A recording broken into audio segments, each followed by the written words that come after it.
Hello and welcome. This tutorial is about setting your Java environment, your system configuration. Let's assume that you've successfully installed your Java from some microsystem website.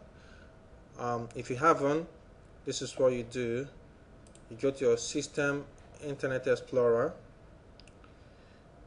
and it comes up.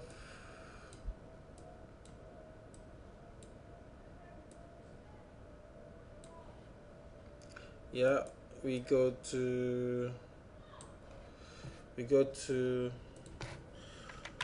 java.sun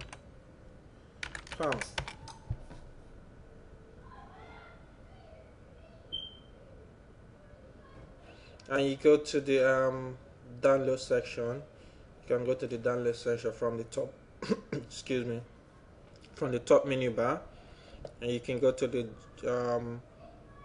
download website from the portal. I like using the portal, so I'm going to use the portal, and it's going to take me to the some website download archive. Say for example I want to download, I'm not going for the beta, it's still on testing.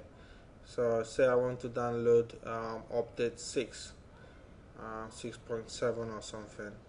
I go to download. It's going to take us to the download URL, and it's taking us to the download URL. Now it's come up. Yeah, you check this. This page contains both secure and non-secure items. Do you want to display the non-secure items? Yep, you want to do that. Then you select your platform. I suppose most people will be selecting Windows platform. Mind you, there's two Windows here. There's Windows 64-bit application, and there's Windows 32-bit application or Windows. So you check on Windows. If you want in other language, it's not there. You leave this, and you click the agree documentation license. I suggest you right click on it and go to a new window and say yes and read about the license. It's got limited warranty. It's got disclaimer of warranty. You got to terminate your agreement with them. Export regulations. If you write software, you want to export it. If you write a software using some microsystem, you want to export it, you need to agree by the regulations. You got the trademark. You have to agree that the software is created by Microsoft. The underlying API was created by Microsoft System, and logos, government restriction rights. There's lots of license you have to read about. So we're not going to be interested in that at the moment. You click on continue, and it takes you to the download portal, and you click on offline. If you have online connection, you can click any of these, but this actually download the whole full say this is 7.45 megabit. This is just under 1 byte, probably 360 kilobyte. So you click on that. It asks if you want to save it or run it from the app. I prefer saving it. You save it, and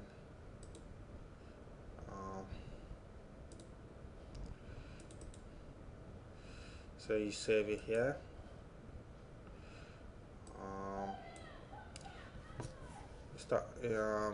Take about 3 minutes on my system to download 77.4 megabit, less than 4 minutes.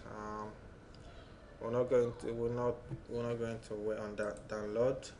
It's installed already on my system. So what I'm gonna do is show you how to set your parameters. I'm gonna show you where this is installed in my system. It's installed in my C drive, my program files, and is installed in a directory called Java, and is 1.6. Now this is my Java development kit, my library, tools that I need, source file. Now what I'm gonna do, I'm gonna click on this and I'm gonna go to edit and copy. That's a reason why I did that, which I'm gonna show in a little bit why. So I'm gonna minimize this. Yeah, still downloading. We'll put that aside. I'm gonna go to control panel from my start system. Now I'm on my control panel. I'm gonna go to systems. I'm trying to set the system to recognize Java. I'm gonna go to advanced, and I'm gonna go to environment variable. Now there's user variable for my systems, and there's system variable. Now there's two contrasts. If I want to say system variable for my own login, if someone else login, if it was a system control login password, then if I did this on this window, someone else login, they won't be able to access my environment for Java. But if I had done on the system-wide deployment, that means anybody log onto system will be able to see this.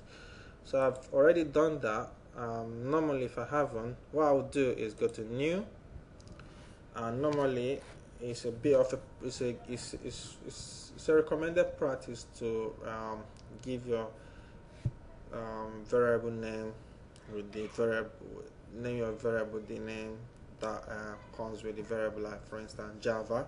So we'll say Java all on caps underscore home. Remember that I copied the I copied the Java link where it's installed. I did this. So what I'm gonna do is come here and do that. But I'm not gonna say okay because it's gonna be a duplicate with this. So I'm gonna cancel it, and I'm gonna show you what I've done. This is what I've done previously. Now I've created a system variable. Now I'm going to tell the system that I've got a new variable, and yeah, that is okay. We're not going to install it. I've already got it. Just showing you if you haven't got Windows. So this is what we're going to do now. We're going to look at the path. Yeah, this is my path. I'm going to edit my path, and I'm going to click at the end of my path. Because I've done this before, I'm just going to go back and see. Yeah, this is my Java home. From here to here, as you can see, if I didn't have it, because I have a percentage here, it's a way of it's a string. It's a way of the system knowing the end of a variable name and a value name. The variable name on this is PHP. So I've done that. Now, say for example, I haven't got Java home done on this. So remind me later. So what I'm gonna do is I'm gonna put, to separate this command from the rest of the command, what I'm gonna do is put column, then I'm gonna put percentage, I'm gonna put Java home percentage, and because we're interested in the bin directory, this is where we're interested in going. This is where our Java and everything is. So I'm gonna put percentage // bin, and if I haven't done that, I'll click OK. Because I've done that, I'm not gonna click OK. I'm gonna leave it. We're gonna go back to where I've done it before so you can have a look. Yeah, So this is it. Yeah, and that is how to set up your environment. I hope this tutorial has been useful to you. Come back again for my next version of Java. Thank you very much. Bye bye.